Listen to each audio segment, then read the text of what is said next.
Merci Madame la Présidente. Chers collègues, maa ngi leen di nuyu. Madame la Secrétaire d'État auprès du Premier ministre,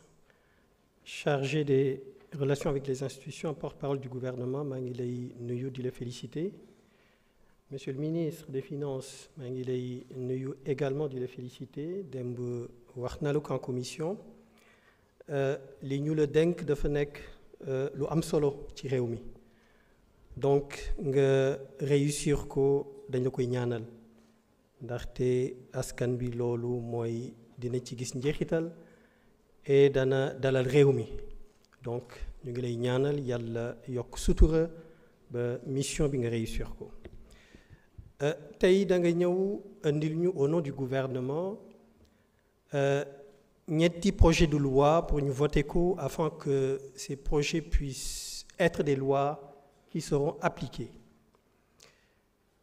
Mu nekk ñetti projet de loi yu am solo. Démb am na lu ma ci jot a wax en commission. Du ma wax ci ñetti yëpp de façon approfondie puisque sama collègue yi am na ñu bëri ñu ci ñëw. Bu dee bi ci jëkk mu nekk le projet de loi instituant une RUTEL am na solo puisque dafay réactiver des taxes yoo xamoon ne ni amoon na di permettre aussi un alignement des normes régionales donc loolu am na solo du ñu dugg ci détails yi ci biir bu ñu ñëwee ci code des investissements nekk na code bu am solo donc c'est un instrument qui vise à se moderniser et en même temps à corriger les insuffisances du code de 2004 démb maa ngi lay laaj ndax def ngeen évaluation ex ante bi tontu nga ma waaye jàpp naa ni bu ñu demee ba ci kanam dina jar ñu def une évaluation pour ñu mën a xam impact bi code bi di am sur nos finances publiques waaye aussi intéressant aussi important qu'il soit ce code il faut nécessairement qu'il soit adossé à une stratégie au niveau des infrastructures code bi solo bu mu mën di am ba mën a woo investisseurs yi ñu dugg Sénégal su fekkee ne suñu ay infrastructures matalewul dina sooxe et je profite de cette tribune pour féliciter mon frère Déthié qui a été nommé ministre des infrastructures ñu am yaakaar ci moom ni dina liggéey bu am solo puisque infrastructure fi ñu toll ci Sénégal ak code des investissements bi nga xam ne nii moom la ñu war a voter am nañu yaakaar et au passage je pense que j'irai le voir parce que au passage aussi ma nuyu waa Ngaparou mooy sama commune ak waa Somone puisque waa Somone ils m'ont interpellé sur des problèmes yu ñu am ñu jàpp ni lagune bi nga xam ne ni mu nekk Somone mën na ko am suite aux travaux yu nga xam ne ni moom la ñu def au niveau du port de Ndayane donc loolu parenthèse la après dinaa ci waxtaan ak moom mu recevoir leen déglu leen wax ak ñoom en plus de cette stratégie en plus de la stratégie qui devra être mise en place pour améliorer les infrastructures il va falloir pour que ce code des investissements puisse atteindre ses objectifs qu'on puisse travailler sur le capital humain sur la formation gis nañu la formation théorique bi ñu jëlee université dafa am décalage ak le marché de l'emploi et le besoin industriel donc il faut nécessairement aussi ñu liggéey ci loolu donc bi ci topp mooy révision modification bi nga xam ne nii ñu ngi koy def ci le code général des impôts foofu la sama intervention di ñëwee mu nekk lu am solo li ñu tax ñu gën a gis solo bi dinañ ci ñëw mais le fait que le gouvernement s'est orienté vers les ressources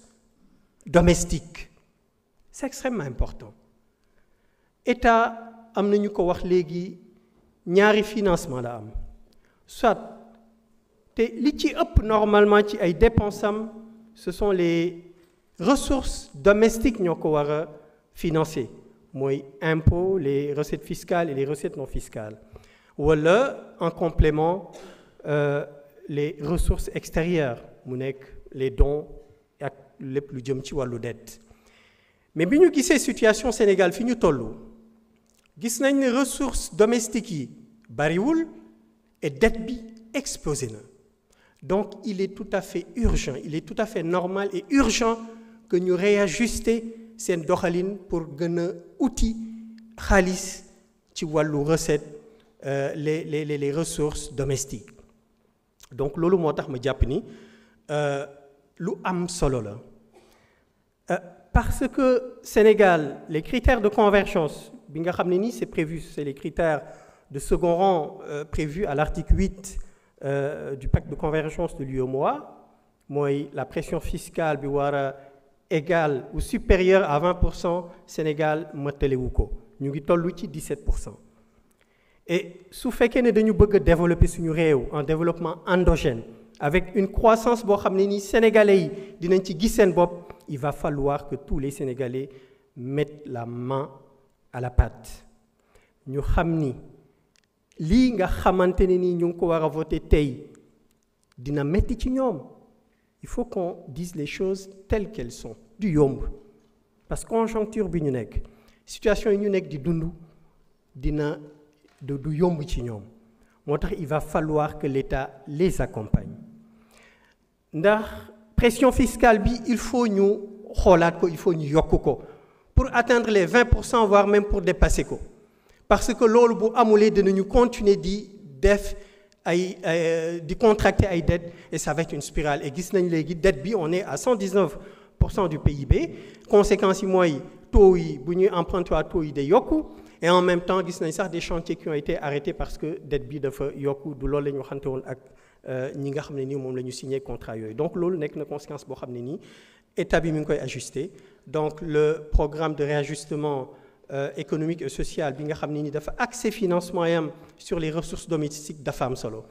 mais il faut ñu yokk pression fiscale boobu parce que dafa am benn sondage Afrobaromètre buy wax 407 882 unités économiques yoo xam ne ni ñu ngi leen di recenser et sur ces 407 882 seuls 85 sont recensés ci fichier des contribuables et sur les 85 25 sont actifs bu ñu ñëwee de même sur 6 millions d'actifs sénégalais seuls 10% participent à une contribution directe à la couverture des charges publiques donc l'impôt direct il faut nécessairement ñu xoolaat ko yokk ko waaye état bi il faut mu accompagner leen la DGID am na liggéey bu am solo bu muy def en termes de communication il faut ñu continuer ko ba sénégalais yi xam li leen di xaar sénégalais yi xam li ñu war a fay asalaamaaleykum wa rahmatullah. jërëjëf honorable